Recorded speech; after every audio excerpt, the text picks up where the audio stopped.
মনের মানুষ, যার কথাগুলো বাংলাদেশের মানুষের জন্য, বাংলাদেশের শেখ হাসিনার আমলে সকল অত্যাচার অবিচারের কণ্ঠ মিলে সব কথাগুলো একে একে সত্য হয়ে গেল। কমরেড সাইফুল ভাই, আমার একটা রাজনৈতিক আমি গুণ বলবো না, আমার বাবা শিক্ষক ছিলেন। আমি মনে পড়ে আমি পঞ্চম শ্রেণী থেকে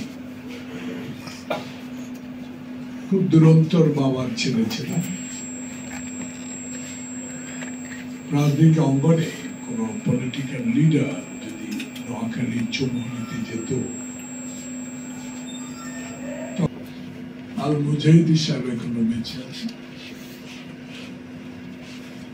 ফিরদৌস কুরেশিও বেঁচে নেই।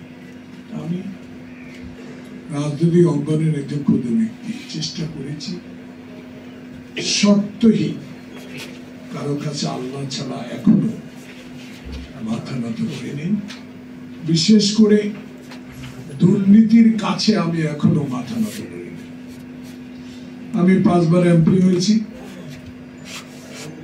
দুর্নীতি কি জিনিস আমি এখনো দেখিনি।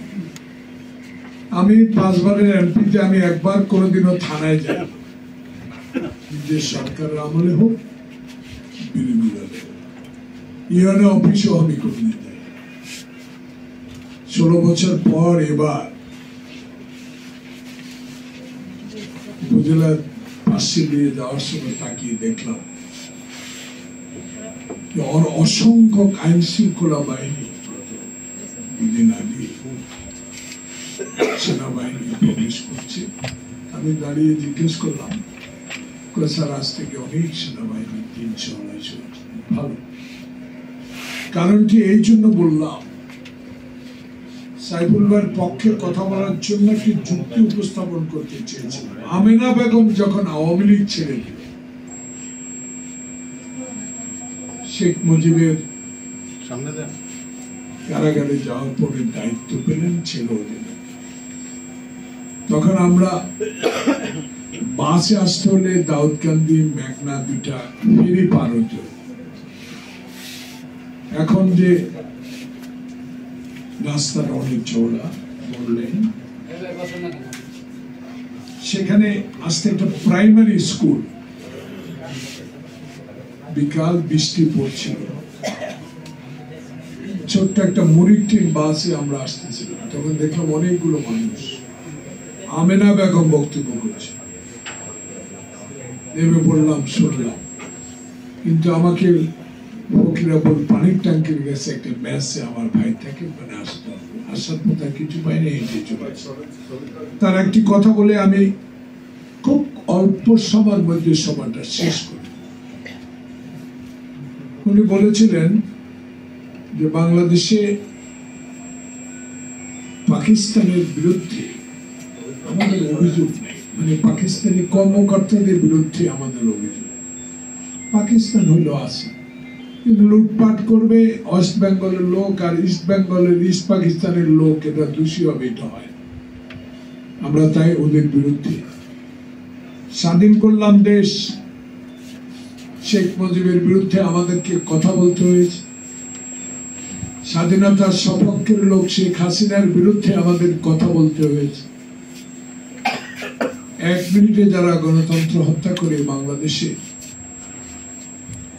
আকাঙ্ক্ষিত স্বাধীনতার ফলটা আমাদেরকে, সুফলটা আমাদেরকে, আমার বামে ডানে যারা বসে আছে তাদেরকে দেয়। তাই আমরা আওয়ামী লীগের পক্ষে কথা বলিনি, আওয়ামী লীগকে সমর্থন দিতে পারিনি। এই জন্য আমি ঢাকা বিশ্ববিদ্যালয়ে পড়তে কোনোদিনও শেখ মুজিবুর রহমানকে পছন্দ করতাম, হ্যাঁ দল করতাম, ছাত্রলীগ করতাম, কারণ কতগুলো কথা আমি শুনতাম। নূরে আলম সিদ্দিকী সাহেব মারা গেছেন, ওনার সাথে আমি যেতাম। মাখন ভাই মরে গেছে, তার সাথে প্রায় যেতাম, আমার ভালো লাগতো।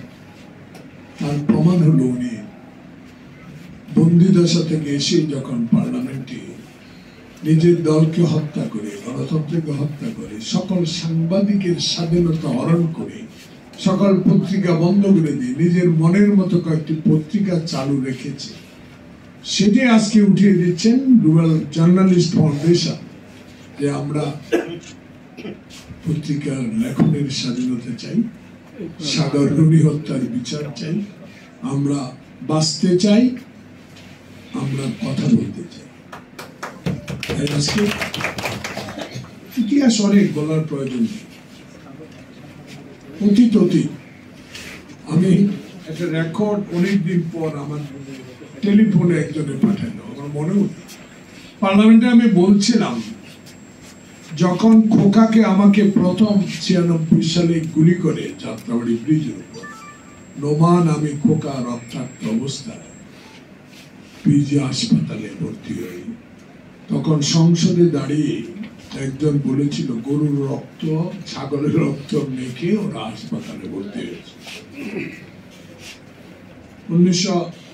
2008 সালে নির্বাচনে কেন গেলেন ইতিহাসে বলতে চাই না। আমি বেগম জিয়া আমার নেত্রীকে জিজ্ঞেস করলো এই নির্বাচনে কেন যাবে। 111 সরকারকে আমি বিশ্বাস করি না। মইন আমার পাশের বাড়ি, আমি যখন চৌনি কলেজে বিপিজিএ ছিলাম আমি তার পরিবারকে চিনি, এরা পুরা আওয়ামী লীগ, একে বিশ্বাস করে যাবে।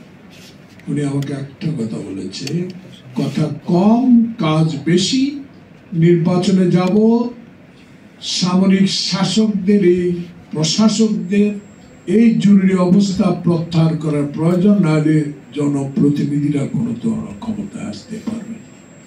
বিশ্বাস করলেন, গেলেন, 25টা সিট পাইলাম, কথা বললাম, দায়িত্ব দিলেন, দায়িত্ব পালন করলাম।